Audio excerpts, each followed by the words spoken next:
بسم اللہ الرحمن الرحیم. In the name of Allah, the Beneficent, the Merciful. السلام علیکم ورحمۃ اللہ وبرکاتہ. اعوذ باللہ من الشیطان الرجیم. بسم اللہ الرحمن الرحیم.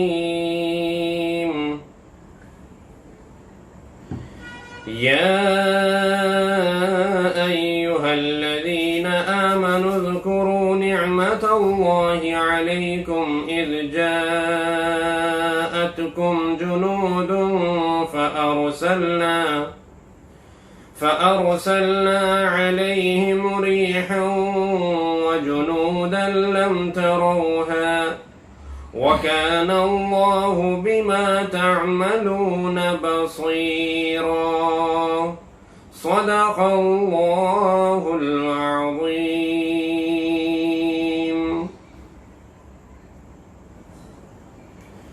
یہ سورہ احزاب کی آیت نمبر 9 تلاوت کی گئی ہے. اس سے پہلے اللہ تبارک و تعالی نے آپ صلی اللہ علیہ وسلم کی عظمت کا ذکر فرمایا. امت کو آپ کا اتباع کرنے اور آپ کے احکامات کی تعمیل کرنے کا بھی ذکر ہوا. اب یہاں سے اللہ رب العزت مستقل غزوہ احزاب کا ذکر فرماتے ہیں جو تقریباً 2 رکوع تک چلے گا.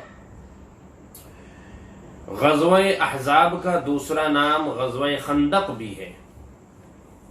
غزوہ احزاب اس لیے کہا جاتا ہے کیونکہ احزاب کے معنی ہیں جماعتیں، پارٹیاں، لشکر جو ایک سے زیادہ ہو. یہ بڑی سخت آزمائش کا موقع تھا، غزوہ احزاب کا موقع مسلمانوں کے لیے. اس لیے کہ جب سے مسلمان مکہ مکرمہ سے ہجرت کر کے مدینہ منورہ تشریف لائے تو کفار و مشرکین برابر اسلام اور مسلمانوں کے خلاف پلاننگ کرتے رہے. جب تک مکے میں تھے تو وہاں تکلیف پہنچاتے رہے، اور جب مکے سے ہجرت کر کے مدینہ تشریف لے آئے تو مدینے پر حملے کی تدبیریں کرتے رہے.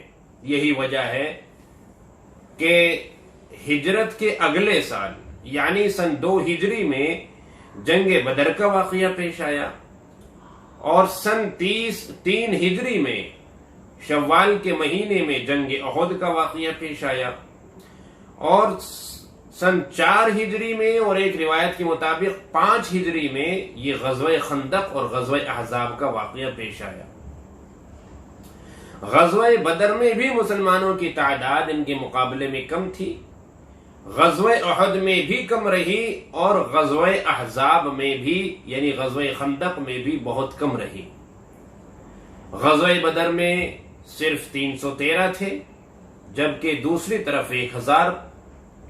غزوہ احد میں ادھر ایمان والوں کا جو لشکر تھا وہ 1000 کا تھا، جس میں منافقین کو نکال دیا جائے تو تقریباً 700 رہ جاتے ہیں، اور کفار کا 3000 کا. غزوہ احزاب کے موقع پر ایمان والے 3000 کی تعداد پر مشتمل تھے جبکہ وہ لوگ تقریباً 12 یا 15,000 تھے. یہ کئی جماعتیں کس طرح سے منظم ہوئیں اور آپس میں متحد ہوئیں اسلام اور مسلمانوں کے خلاف. دراصل مدینہ منورہ کے اطراف میں جو یہودیوں کے مختلف قبائل آباد تھے ان میں سے ایک قبیلہ بنو نذیر، جس کی بار بار عہد شکنی کی بنا پر، وعدہ خلافی کرنے کی بنا پر انہیں جلا وطن کیا گیا، مدینے سے نکالا گیا. آپ صلی اللہ علیہ وسلم جب ہجرت کر کے مدینہ منورہ تشریف لے گئے تو ہر ممکن آپ کی یہ کوشش رہی کہ آپس میں اتحاد ہو، بھائی چارہ ہو، مل جل کر رہیں. اسی لیے آپ نے یہودیوں کے تمام قبیلوں کو بلا کر یہ معاہدہ بھی کیا تھا، عہد و پیمان بھی کیا تھا، ایگریمنٹ ہوا تھا کہ کوئی کسی کے خلاف نہیں جائے گا. چونکہ ہم سب ایک جگہ کے رہنے والے ہیں تو پیار سے رہیں گے، چاہے کسی بھی مذہب پہ رہیں. آپ اپنے مذہب پہ رہیں، نہیں آپ اسلام قبول کرنا چاہتے تو نہ کریں، لیکن پیار سے رہیں، محبت سے رہیں، ایک دوسرے کا احترام کریں، ایک دوسرے کو سپورٹ کریں. یہ آپ صلی اللہ علیہ وسلم نے ان لوگوں سے ایگریمنٹ کیا اور باقاعدہ ریٹرن میں اس کو لکھا گیا، اس پر سگنیچر ہوئے سب لوگوں کے. لیکن یہودیوں میں سے اکثر لوگ ایسے تھے کہ جن کا ذہن صحیح نہیں تھا اور جو خفیہ طور پر یعنی پوشیدہ طریقے سے اسلام اور مسلمانوں کے خلاف کچھ نہ کچھ کرنے کی کوشش میں رہتے تھے. بنو نذیر کی بار بار اس طرح کی شکایتیں آئی، یہاں تک کہ خود اللہ کے نبی محمد مصطفیٰ صلی اللہ علیہ وسلم کو تکلیف پہنچانے اور آپ کو شہید کرنے کی سازشیں ان لوگوں کی سامنے آئیں. بالآخر تنگ آ کر، پریشان ہو کر اور اللہ کے حکم کے مطابق آپ صلی اللہ علیہ وسلم نے فیصلہ کیا کہ بنو نذیر کو مدینے سے باہر کیا جائے، ان کا بائیکاٹ کیا جائے، ان کو نکالا جائے. اب یہ لوگ نکلے تو انہوں نے ایک بڑی سازش شروع کر دی. یہ اور ایک اور قبیلہ بنو وائل تھا، ان کے تقریباً 20 لوگ مکہ مکرمہ پہنچے. ابو سفیان نے ان کا ویلکم کیا، خیر مقدم کیا، اور وہاں جا کر انہوں نے مکے والوں سے کہا کہ اگر آپ لوگ ساتھ دیں تو ہم سب مل کر ان لوگوں کو کچل سکتے ہیں، یعنی کہ اسلام کو ختم کر سکتے ہیں، مسلمانوں کو ختم کر سکتے ہیں. مکے والوں کو تو یقین نہیں آ رہا تھا، اس لیے کہ انہیں معلوم تھا کہ یہ بھی اہل کتاب ہے، ان کے پاس بھی آسمانی کتاب ہے، تو نہ معلوم ہمارے بارے میں یہ کیا سوچتے ہوں گے. سب سے پہلے تو اس کو کلیئر کیا جائے کہ ہمارے بارے میں بھائی آپ لوگوں کا کیا خیال ہے. چنانچہ ابو سفیان نے، مکے والوں نے پوچھا کہ بھائی آپ اہل کتاب ہیں، اہل کتاب کا مطلب آپ کے پاس آسمانی کتاب ہے، آپ اہل علم ہیں، تو یہ بتائیے کہ محمد صلی اللہ علیہ وسلم جس دین کو پیش کر رہے ہیں وہ بہتر ہے، حق پر ہے، یا جو ہمارا طریقہ کار ہے اب تک بت پرستی کا اور دیوی دیوتاؤں کا، ان کی عبادت کرنے کا، یہ زیادہ صحیح ہے؟ ہم دونوں میں سے کون حق پر ہے، کون زیادہ صحیح ہے؟ حالانکہ ان لوگوں کو پتا تھا یہ اہل کتاب یعنی کہ آسمانی کتاب تورات کے جاننے والے تھے، ان کو معلوم تھا کہ حق پر تو محمد صلی اللہ علیہ وسلم ہی ہیں، لیکن ایک ذاتی دشمنی کی بنا پر وہاں انہوں نے جھوٹ بولا اور انہوں نے کہا کہ جناب حق پر تو آپ ہیں، آپ کا طریقہ صحیح ہے اور آپ کا دین اور مذہب ہی صحیح ہے، وہ لوگ غلط ہیں. اس پر وہ لوگ مطمئن ہو گئے مکے والے، لیکن ابھی پوری طریقے سے اطمینان نہیں ہوا. تو بالآخر یہ معاملہ ٹھہرا کہ بھئی 20 لوگ آپ آئے ہوئے ہیں، 50 لوگ ہمارے ہوں گے، اور ہم سب کے سب مل کر ابھی بیت اللہ چلتے ہیں اور بیت اللہ کا غلاف پکڑ کر، بلکہ بیت اللہ کی دیواروں سے چمٹ کر، اپنا سینہ بیت اللہ سے چمٹا کر ہم یہ وہاں پر عہد کریں اور قسمیں کھائیں کہ جب تک ہم میں سے ایک بھی باقی رہے گا تو اسلام کے خلاف لڑتا رہے گا. بالآخر ایسا ہوا، انہوں نے ایسا کیا. جب یہ بنو نذیر یہودیوں کے یہ 20 لوگ وہاں سے فارغ ہوئے تو عرب کا ایک بہت ہی بڑا جنگجو قبیلہ تھا، قبیلہ بنو غطفان. ان کا سردار تھا عیینہ. اس جنگجو قبیلے کے پاس گئے اور ان سے کہا کہ ہمارا ایگریمنٹ ہو چکا ہے مکے والوں سے، وہ ہمارے ساتھ ہیں، آپ بھی اگر ہمارا ساتھ دے دیں، چونکہ آپ بڑے جنگجو اور بہادر لوگ ہیں، اگر آپ بھی ہمارے ساتھ ہو جائے تو ہم سب مل کر اسلام کو اور مسلمانوں کو کچل سکتے ہیں، ان کو ختم کر سکتے ہیں. اس طرح انہوں نے ایک متحدہ پلیٹ فارم تیار کیا اپنا، اور لالچ دیا بنو غطفان کو. بنو غطفان سے کہا کہ خیبر میں جتنی پیداوار ہوتی ہے کھجوروں کی، اس میں سے ہم ہر سال آدھی آپ کو دیا کریں گے، آپ ہمارا ساتھ دیں. وہ لوگ لالچ میں آ گئے اور وہ بھی تیار ہو گئے کہ ٹھیک ہے. اس طرح مختلف قبیلوں کو جمع کیا. تنہا ابو سفیان نے مکے سے 4000 کا لشکر تیار کیا اور 4000 میں 300 گھڑ سوار، 1000 اونٹ اور باقی بہت ساز و سامان تھا. اس کے علاوہ یہ بنو غطفان یہ بھی بڑے جنگجو تھے اور یہودیوں کے قبیلے اور بھی بہت سارے قبائل، یہ سب مل گئے. تقریباً 12 یا 15,000 کا لشکر ان کا تیار ہو گیا. جب اللہ کے نبی محمد مصطفیٰ صلی اللہ علیہ وسلم کو پتا چلا کہ اس طرح انہوں نے ایک بہت بڑے لشکر کی تیاری کی ہے اور آپس میں متحد ہو کر، ایک ہو کر یہ مسلمانوں کے خلاف آنا چاہتے ہیں، تو فوراً آپ کی زبان سے جو سب سے پہلا کلمہ تھا حسبنا اللہ ونعم الوکیل، کہ ہمارے لیے ہمارا اللہ کافی ہے اور وہی بہترین کارساز ہے، کام بنانے والا ہے، ہمارا مددگار ہے. تو یہ ہمیں سبق ملتا ہے کہ حالات کیسے بھی ہوں، سب سے پہلے اللہ پر توکل اور اللہ پر ایمان ہمارا ہونا چاہیے، اللہ پر اعتماد ہونا چاہیے. دوسرا جو اسٹیپ تھا آپ صلی اللہ علیہ وسلم کا، یعنی آپ غور کیجئے کہ یہ بڑے سخت ترین حالات ہیں، سردی کا زمانہ ہے، سخت سردی کا موسم ہے اور سامان بھی بہت کم ہے صحابہ کرام کے پاس اور ان کی تعداد بھی بہرحال بہت کم ہے. تو ایسے میں کیا کیا جائے، کیا لاہیہ عمل تیار کیا جائے، کس طرح کی پلاننگ کی جائے ان لوگوں سے نمٹنے کے لیے، کیونکہ سر پر ایک ناگہانی آفت آ رہی ہے. تو جب آ رہی ہے سر پر تو اس سے نمٹنا تو پڑے گا.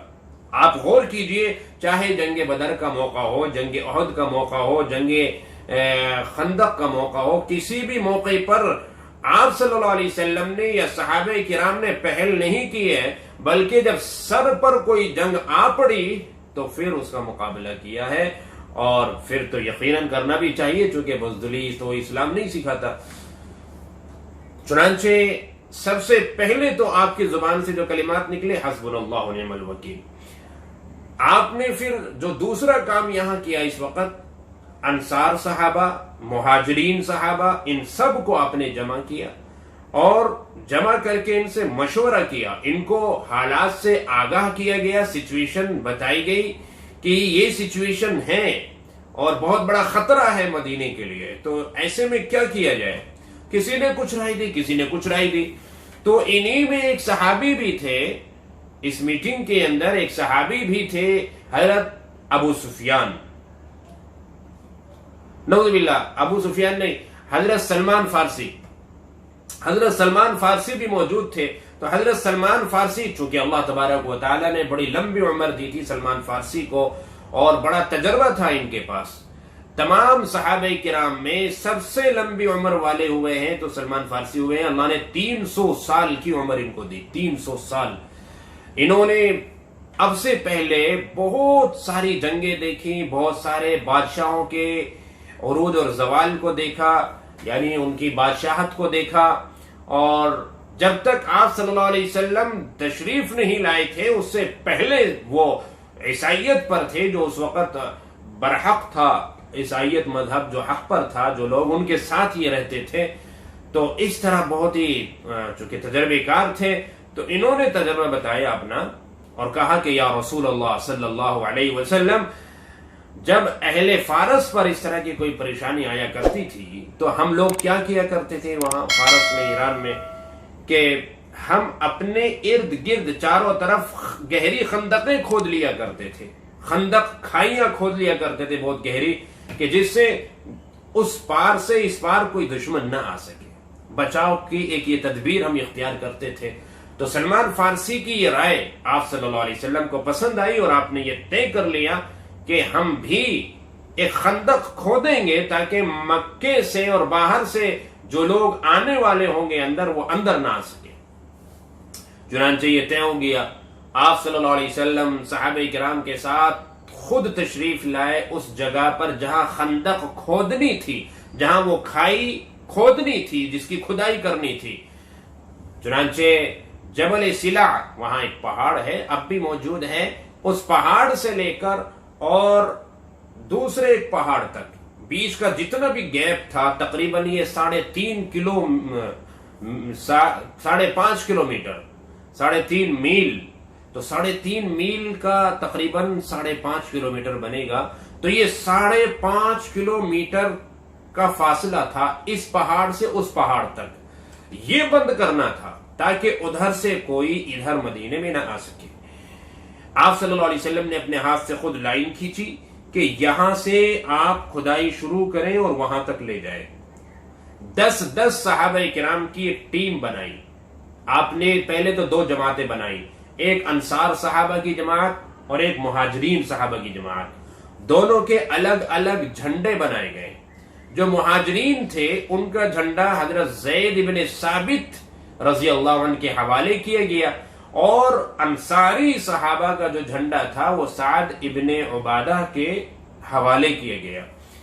اس سے ہمیں پتہ چلتا ہے کہ اس طرح اگر ہم الگ الگ ٹیم بنائیں اور قبیلوں کی بنیاد پر یا تنظیموں کی بنیاد پر، سنستھاؤں کی بنیاد پر اگر ہم الگ الگ اپنے نشانات جھنڈے بھی بنائیں تو یہ ایکتا کے خلاف نہیں ہے۔ ایک مینجمنٹ کو کنٹرول کرنے کے لیے، بنانے کے لیے، مینجمنٹ بنانے کے لیے، اور اس کو صحیح طریقے سے سسٹمیٹکلی طریقے سے اس کو لے کر چلنے کے لیے، تاکہ ہر ایک کے اوپر ذمہ داری آئے اور ہر ایک اپنے آپ کو ذمہ دار سمجھے، تو اس کے لیے اگر اس طرح کا کوئی سسٹم بنایا جائے تو یہ ایک اتحاد کے خلاف نہیں ہے، ایکتا کے خلاف نہیں ہے۔ ایسا نہیں ہے کہ 2 گروپ کے اندر وہاں بانٹ دیا گیا۔ تو بہرحال اب 10 صحابہ کی ایک جماعت بنا دی گئی، اور آپ صلی اللہ علیہ وسلم نے خود ایریا تقسیم کر دیا کہ یہ 40 گز کا ایریا، یہ 10 صحابہ اس کو یہاں کھدائی کریں گے، باقی آگے کا جو 40 گز کا ایریا ہے یہ 10 صحابہ اس کی کھدائی کریں گے، اس سے آگے جو 40 گز کا ایریا ہے وہ فلاں 10 صحابہ اس کی کھدائی کریں گے۔ اس طرح 10 صحابہ کرام کی ایک جماعت آپ صلی اللہ علیہ وسلم نے بنا ڈالی، اور یہ تقریباً 5.5 کلومیٹر لمبی خندق اور تقریباً 5 گز گہری، اور چوڑی کتنی تھی اس کا ذکر چونکہ روایتوں میں نہیں ملتا، ظاہر سی بات ہے اتنی چوڑی تو ہوگی کہ کوئی بھی آئے گھوڑے پر کسی بھی چیز پر تو وہ پھلان کر یہاں سے ادھر نہ جا سکے، اتنی چوڑی۔ تقریباً 6 دنوں میں یہ پوری خندق کھود کر فارغ ہو گئے صحابہ کرام رضوان اللہ تعالی علیہم اجمعین۔ اب یہ جو خندق کھودی گئی تھی، اس خندق کے کھودنے میں بڑی مشکلات بھی آئیں اور بڑی پریشانیاں بھی آئیں، تو اس کی باقی تفصیلات انشاءاللہ آئندہ ذکر کی جائیں گی۔ یہاں اس آیت کریمہ میں چونکہ اللہ رب العزت اپنے خصوصی انعام کا ذکر فرما رہے ہیں، آزمائش جتنی بڑی ہوتی ہے نا اللہ کی مدد بھی اتنی بڑی آتی ہے، تو اللہ رب العزت فرماتے ہیں یہاں یا ایھا الذین آمنوا اذکروا نعمت اللہ، اے ایمان والو تم اللہ کی نعمت کو یاد کرو۔ کون سی نعمت؟ جو اللہ کی نعمت اس وقت تم پر نازل ہوئی تھی، اذ جاءتکم جنود، جب کہ فوجیں، لشکر ہر طرف سے تمہارے اوپر حملہ کرنے کے لیے آ گئی۔ جب یہ لشکر متحد ہو کر تمہارے اوپر حملہ کرنے کے لیے آئے تو کیا ہوا؟ فارسلنا علیہم ریحا، ہم نے تیز ہوا، آندھی چلائی، تو ہم نے طوفان چلایا۔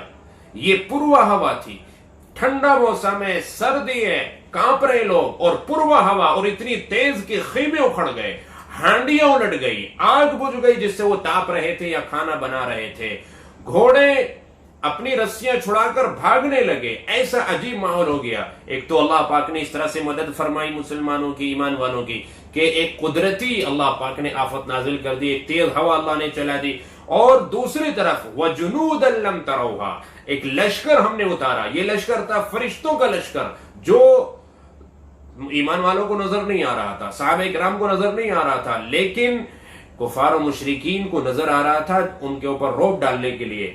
اس جنگ میں لشکر نے، فرشتوں کے لشکر نے کوئی قتال نہیں کیا، فرشتوں کے لشکر نے لڑائی میں کوئی حصہ نہیں لیا، بس صرف ایک رعب قائم کرنے کے لیے فرشتوں کا لشکر نازل ہوا۔ تو اللہ فرماتے ہیں کہ ہم نے تیز آندھی کے ذریعے سے اور فرشتوں کے لشکر کے ذریعے سے ہم نے جو تمہارا بچاؤ کیا، یہ بہت بڑا انعام اللہ کا ہے جو تم پر نازل ہوا تھا، اللہ کا اس کو یاد کرو اور اس کا شکر ادا کرو. وَكَانَ اللَّهُ بِمَا تَعْمَلُونَ بَصِيرًا، اور اللہ پاک تمہارا ہر عمل دیکھ رہے تھے اس وقت. تم کیا کر رہے ہو، خندق کھود رہے ہو، کس طریقے سے کھود رہے ہو، اس دوران کیا کیا حالات اور واقعات پیش آئے، وہ سب اللہ تبارک و تعالیٰ دیکھ رہے تھے. اللہ کی نظروں کے سامنے سب ہو رہا تھا. اللہ غافل نہیں تھے تمہارے کسی بھی عمل سے. تو یہ آغاز ہے، شروعات ہے ابھی غزوہ احزاب کے تذکرے کی. تو اس میں سے میں نے جنگ یعنی خندق کے کھودنے کی کچھ تفصیل ابھی ذکر کی، اور انشاءاللہ باقی تفصیل آئندہ ذکر کی جائے گی. اللہ تبارک و تعالی ہمیں بھی ثابت قدمی عطا فرمائے اور اپنے ایمان پر زندگی